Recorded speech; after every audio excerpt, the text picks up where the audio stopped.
Leave your comments on the Ask Reddit sub, and I'll read your answers on the next episode of LWIAR. What famous person has done something incredibly heinous but has often been overlooked? Wow, that's some real nasty crap. When you're a celebrity, they let you do it. What kind of sick parents would allow that? Parents who see their child as a lottery ticket also see Neverland Ranch. Jimmy Page can beat that. Took a 13-year-old girl on tour. Parents' consent. Used her for BDSM and kept her locked away in hotel rooms and an airplane. From the biography Hammer of the Gods. For a year or so. Tilda she got too old. Found a younger one. Tilda started dating Bebe Buell. Maddox claims to have lost her virginity to David Bowie at 13. Slept with Angela Bowie. Angie, by the Rolling Stones, is about her affair with Jagger. Debatable. Sources have this as written about Keith Richards' daughter, Marianne Faithfull, or even just heroin, and Ronnie Wood of RS. She was a groupie at 13 hanging out at bars like Whiskey A Go-Go. As freaked up as this whole situation is, I think she knew what was up. The lady has no regrets. I made a list a couple years ago for just these occasions. Jimmy Page was 26 when he started calling 14-year-old Lori Maddox his girlfriend. Mick Jagger had a few rounds with Maddox around the same time. Also of the Rolling Stones. Bill Wyman started dating 13-year-old Mandy Smith when he was 47. He got her mother's permission. Steven Tyler convinced the mother of 16-year-old Julia Holcomb to make him her legal guardian, then snorted blow from next to her hospital bed while she was having an abortion. David Bowie, the beloved, managed to get Lori Maddox's virginity and got her to bring her 15-year-old friend along. In addition to many other underage girls. Jerry Lee Lewis of course married his 13-year-old cousin. She still believed in Santa on their honeymoon. Elvis Presley, the king of rock and roll himself, was routinely in trouble with underage girls, and even the fabled romance with Priscilla is a tale of sexual interference. She was 14 when they met. Chuck Berry was arrested for crossing state lines with a 14-year-old prostitute. Courtney Love says she gave Ted Nugent a BJ when she was 12. He also adopted a 17-year-old so he could bang her without getting charged with kidnapping. He even wrote a song about avoiding pedophilia charges. Anthony Kiedis, Red Hot Chili Peppers, wrote songs about it too. Catholic Schoolgirl's Rule is about his hooking up with a 14-year-old at 23. Iggy Pop also wrote songs about sleeping with 13-year-olds too. Check out the lyrics to Look Away. Marvin Gaye knocked up his wife's 15-year-old niece. Don Henley, the Eagles, was charged after paramedics found him with two naked girls, aged 15 and 16. What's funny is, as I read this, I am listening to Todd Rundgren, who kinda had to become a dad after Steven Tyler didn't want to be Liv's dad. Todd Rundgren is awesome is basically my point. I have never had a comment blow up here. Better yet, the responses are many fans of Runt. I don't think Todd sees it as had but rather gotta. I feel like I hear about parents withholding medical care and their child dying because of it a lot. More than I should. How is this not a crime? I understand that the US is all about religious freedoms, but when children are dying because of it, how is that not seen as taking it too far? He basically murdered his child. It's not like this was some accident. The doctors surely told him the risks of his son discontinuing treatment. The sad thing is, from the rumor mill, his secrets are about his gay lifestyle, which he fears will ruin his career. At this point, I would walk away and let the chips fall where they may. If anything, he should be speaking to Kirstie Alley and maybe Tom Cruise. At least if they told him to stay, he could throw them under the bus as a last resort. At this point in life, he has nothing to lose. He has tons of money and his wife is dead. We all kind of know that he's probably a bisexual, so what's the point of staying in a church that's blackmailing you? It's a typo, but I now have an image of old man Travolta doing bad a white boy rap version of It's Raining Men. Karl Malone, ex-NBA player, impregnated a 13-year-old girl while he was 20 in college. Did not have a relationship with the kid. His son Demetrius later grew up to play in the NFL Wiki article. I lived in Ruston, Louisiana for a time. The same town he lives in, and a lot of people in town have stories about how much of a miserable butthole he is. Guess he could never get over not being able to beat MJ. It's worse. She gave birth at 13, which means in all likelihood, she was 12 when he had sex with raped her. Edit. Rape.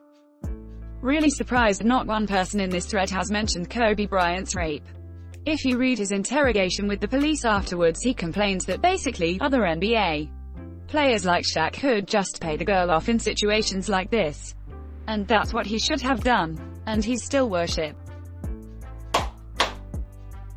This is what I was going to come in and add. It goes beyond that. 2. He had a guy chained to the wall and was about to sexually torture him with objects. But the guy managed to break free and escape.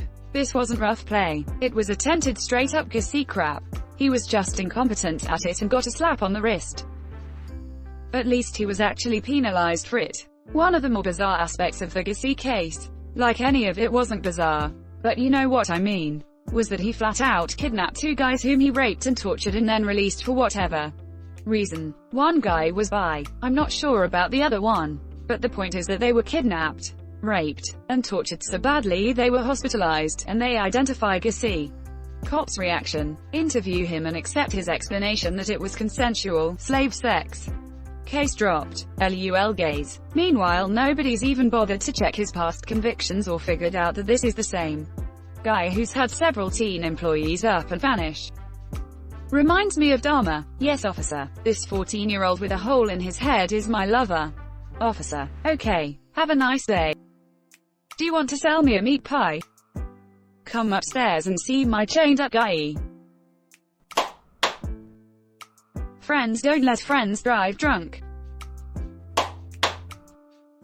Most people remember Rick James for his catchy funky music, his erratic drug issues, or the hilarious Chappelle's Show, Charlie Murphy True Hollywood Stories skit. What people don't bring up as commonly. In 1991, James and his girlfriend Tanya Hijazi were accused of holding 24-year-old Frances Alley hostage for up to 6 days, tying her up, forcing her to perform sexual acts, and burning her legs and abdomen with the hot end of a crack cocaine pipe during a week-long cocaine binge. He faced life in prison for kidnapping, assault, and torture but only received a 5-year sentence and ultimately served 2 years total. I feel like that was a pretty heinous series of acts that have been often overlooked over the past 30 years. I've been on a binge watching In Living Color. They actually did a sketch on this. They have quite a few sketches about topical things from the early 90s that would never be on network TV today. That's sick frick. If that doesn't deserve a shut up, Wesley, I don't know what does. Steven Seagal is a serial rapist and a fraud. I recommend the Behind the Bastards podcast episode about him.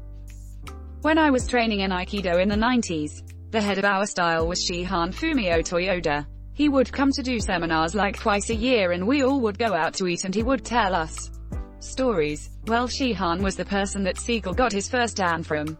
Shihan told us when he was in Chicago to film his first movie he took Shihan out for dinner. We were told Seagal was so full of himself that Shihan considered him an butthole. It takes a special kind of person to make an butt of yourself in front of your sensei. Too tired to look it up. But if you can find a YouTube clip, Steven Seagal trying to teach Anderson Silva teep kicks. My buddy is the other person in the video that's helping Seagal. After this session I asked my buddy what was Steven Seagal like. And his broken Brazilian accent he looks at me and says clown shoes. Edit. For more Steven Seagal fun, I suggest you Google Judo Jean LaBelle and Steven Seagal. You're welcome. Honestly, why is this not higher? What he did to Rihanna was absolutely horrendous and yet people act like it was no biggie. Jesus, I knew he beat her up but I've never known it was that extensive. You know what makes it even worse? He tattooed her bloody beaten face on his neck. For posterity. He claims it isn't of her. But come on man, that's clearly a lie. But there is more to add to what you said. WWE also unpersoned his son David. After the events of 2007, the only people from WWE that stayed in contact with him were Chris Jericho and Chavo Guerrero Jr. Everyone else just stayed quiet. It's also a shame his wife, Nancy, who was an amazing valet and great promoter, can't even get her dues as a pioneer for women in their WWE, WCW because she happens to be one of the victims in this case. I remember watching her as a little girl and thinking she was so strong and fierce. As woman, I wanted to be just as confident as her. It's a shame that they just pretend like she never existed. Matthew Broderick killed 2 people in a reckless driving accident and only paid like £200 to get out of it. William Holden killed a man while driving drunk in 1966 and got away with a 8-month suspended sentence. But one could say that karma eventually caught up with him. 15 years later, he fell in his apartment and hit his head while drunk. Due to his state, he didn't realize how serious his wound was, didn't call help and bled to death. And he used the "I don't remember" excuse. How the F? It's because he was a big star at the time. Same with John Landis, who illegally hired kids for a dangerous nighttime shoot where a helicopter crashed, cutting one kid's head off, the actors too, and crushing the other, but he still made Coming to America and other classics soon after. The Twilight Zone movie. Coco Chanel was a big supporter of the Nazi Party and Hugo Boss, not to mention dating a Gestapo during the Nazi occupation of France. No one talks about this ever.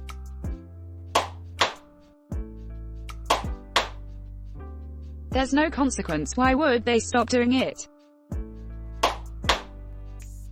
Drake was on stage confirming the girl he was kissing and touching was underage. He kept going. Roadie here. I worked a Nelly show a year or so back, and he had a girls come up on stage, dance contest, the whole thing. The winner gets to stay on stage while Nelly sings a song to her.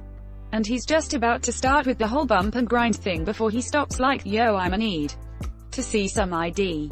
He reads the driver's license, yells out 15, and jumps back about 10 feet. Has his road crew bring out a chair, tells her, "You just sit right there. I'ma sing you a completely different song from way the frick over here. I don't need a warrant." Quote. Billie Eilish 2. Source. Age of consent in Colorado is 17. Jimmy Page, Led Zeppelin's guitarist, had a 14-year-old girlfriend and he knew exactly what he was doing. While it's not overlooked anymore, damn near 30 years ago now, R. Kelly wrote, "Age ain't nothing but a number" for 15-year-old LWIAR. Then married her. *Raping. That's the first time I've ever said, "Please be a Rickroll." I was grateful to have not been given up for once. There's a similar story with Steven Tyler. The more I hear about Ted Nugent, the less I like him. He's basically a human trash can, junkie, child molester, anti-Semitic, racist, homophobe, hypocrite, coward. The list goes on and on. He has not a single redeeming trait. Except maybe that guitar riff in Stranglehold. Most rock stars from the 70s lol.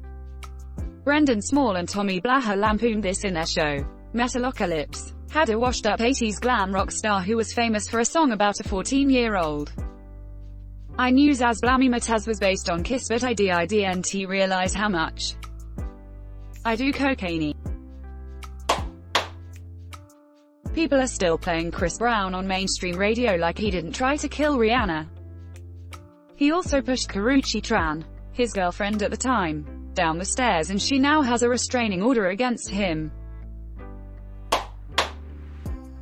Just everyone that's with the Church of Scientology, an organization known for their crappy and psychotic practices. From Tom Cruise to John Travolta, they're all ignored because they're A-list actors even though they're involved in a goddamn cult. Where's Shelley? David? Yeah, Elizabeth Moss is a major one as well. So many people seem shocked to find out that she's a Scientologist.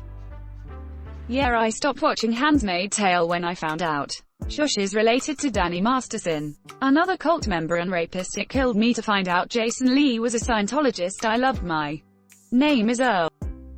Oh, for frick's sake, I wish I didn't know that.